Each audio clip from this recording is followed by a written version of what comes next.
premier shlav, premier shlav, c'est l'année 76 pour les gens qui veulent suivre. Il doit apporter 2 oiseaux.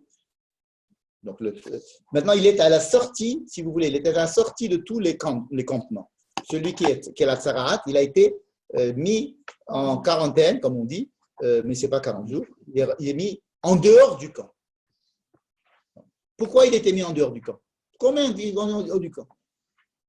Parce que c'est contagieux? Non, pas du tout, ce n'est pas contagieux du tout. Ce n'est pas contagieux, ce n'est pas une question de contagion du tout, ce n'est pas la lèvre. On le met parce que la raison pour laquelle il a eu la tsaraat, c'est parce qu'il s'est exclu de la société. Il a fait un acte, par exemple, il a dit du mal de quelqu'un, il a fait un acte qui fait qu'il a rompu le lien social entre lui et le reste de la société. On le sort physiquement, parce que s'il est encore dans la société, qu'il a rompu le lien social, et c'est des mots, j'ai rompu le lien social, ça veut dire rien du tout, on passe à autre chose. Non, monsieur, tu as rompu le lien social, alors on va te sortir du social, pas pour que tu sois dehors, pour que tu réapprennes à re-rentrer à l'intérieur. C'est pour ça qu'on le fait sortir. D'accord? On ne le fait pas sortir pour le punir, on le fait sortir pour lui donner, pour le mettre en conséquence de ses actes et qu'il puisse faire un travail dehors, de prendre conscience qu'il a rompu le lien social et qu'il doit faire un travail pour revenir. Et le travail du Kohen ici, ça va être de le faire revenir. Il va le faire revenir. Alors, il y a par exemple, première étape de le faire revenir, on dit qu'il faut prendre 2 oiseaux identiques. Et une, on va la battre, et une autre, on va la laisser libre. Ça vous rappelle quelque chose? Bravo! Azazel, les 2 saïrs, les 2 boucs émissaires, enfin les 2 boucs, dont ils sont identiques, il faut qu'ils soient identiques. Et il n'y a que le Goral, il n'y a que Dieu qui peut savoir lequel va être sacrifié, Dieu et lequel va être sacrifié dans le désert au Azazel. Donc, et là, ça va être pareil. Les 2 Yona, ils vont être Shnetziporim, et une va être comme pour refaire la kapara de Yom Kippour et de refaire une kapara pour entrer à l'intérieur de là, parce que c'est le bouc émissaire et le bouc qui va être sacrifié, c'est pour la kapara du peuple. C'est pour faire partie de la kapara du peuple, de prendre sur soi la kapara du peuple entier. Ça, c'est une première chose. Donc, ça nous fait rappeler le Yom Kippour. Ensuite, il doit prendre du Etz Erez Sheni Tolaat Ve'ezov. Il doit prendre de la bois de cèdre et puis du za'atar et bon, peu importe, il doit prendre des choses que l'on prend, qu'ils ont pris à Pessah, quand ils sont sortis de Pessah. C'est les mêmes, il doit faire certains actes qui sont les mêmes que ceux que les Juifs ont fait le soir de Pessah pour sortir d'Égypte, qui était donc l'identité du peuple juif. C'est celui qui faisait ça, il sortait, celui qui ne faisait pas, il ne sortait pas. Donc c'était comme ça qu'on est devenu juif, si vous voulez. Que les Juifs ont décidé d'être juifs. Ils ont pris leur carte d'identité à ce moment-là. Pardon? Ils ont mis le dam, etc. Mais ils ont pris. Et donc ça fait, encore une fois, on lui fait rentrer l'identité, on lui remet, comme s'il revenait à rentrer dans le peuple d'Israël, comme en sortant d'Égypte. Et ensuite, on prend de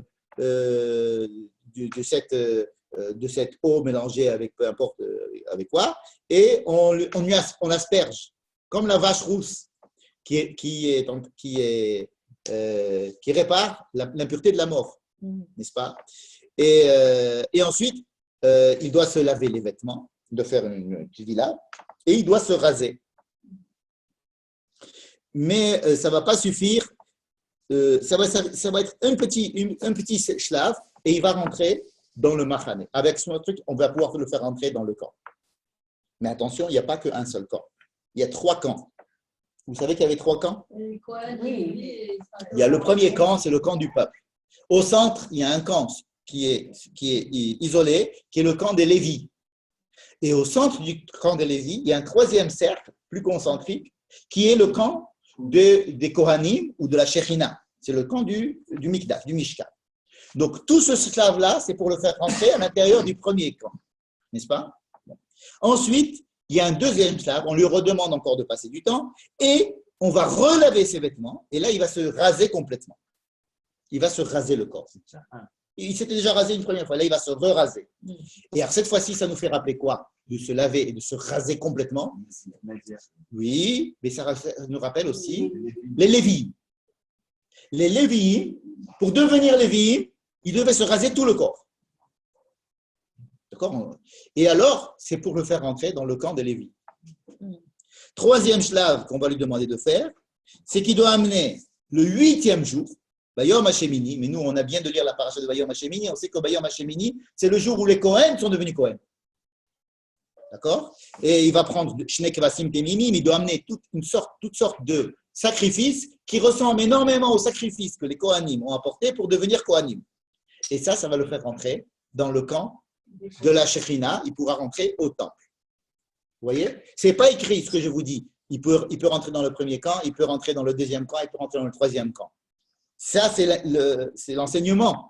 Mais vous voyez que ça correspond tout à fait. C'est-à-dire que le premier shlav, ça correspond à l'entrée dans le premier camp parce que c'est la kapara de tout Israël avec Pessah, avec Kippour, avec la Paradouma. Ensuite, c'est faire ce qu'on a fait au Lévi'im pour qu'ils puissent rentrer Lévi. Ensuite, il doit faire ce qu'on a fait au Kohen pour qu'il soit Kohen.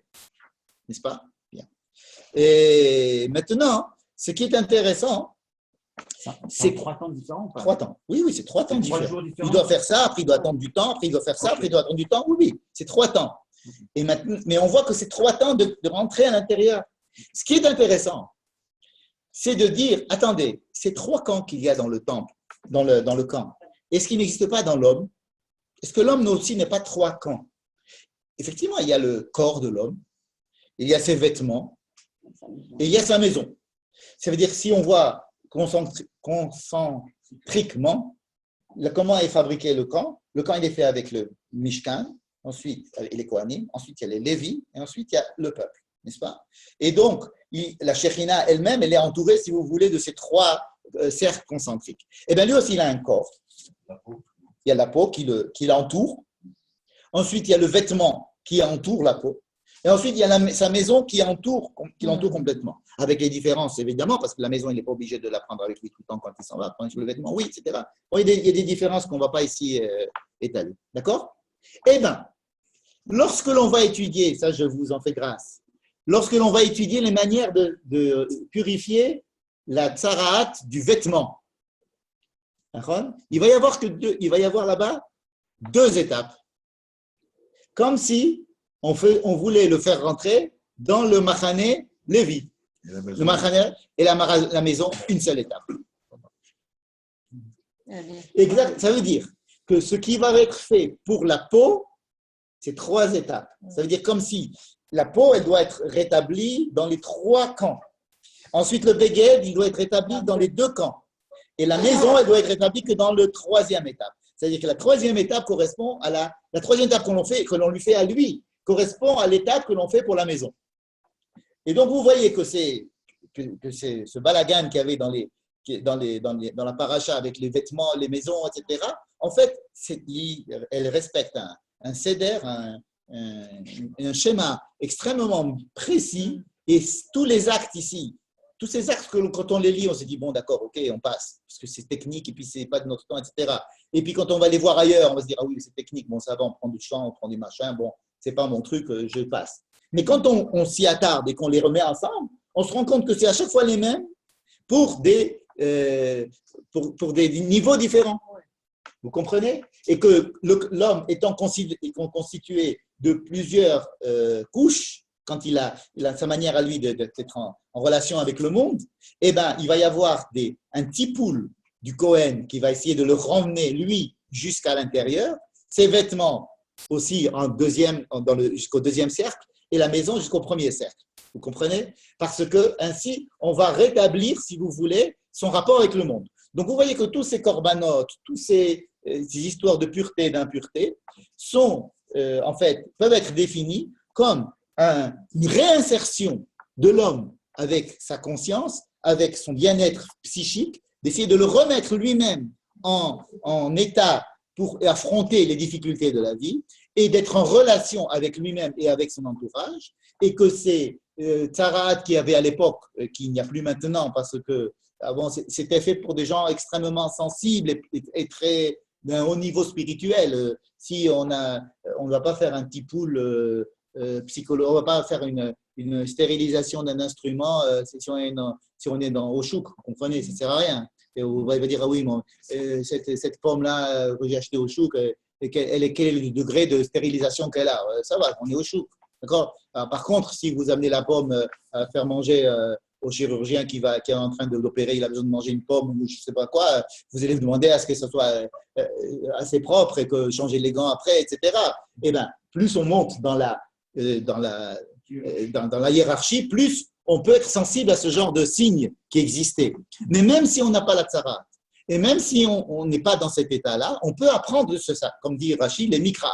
C'est qu'on peut apprendre de toutes ces choses-là pour savoir qu'il y a effectivement des problèmes avec notre peau, qui notre peau exprime des choses qui sont à l'intérieur de nous et que nous n'avons pas conscience et qui peuvent s'exprimer sur notre peau à l'extérieur. Et ça, tous les bons dermatologues le savent, hein, qui ne vous donnent pas une crème à chaque fois qu'il y a un truc comme ça et qui essayent de creuser.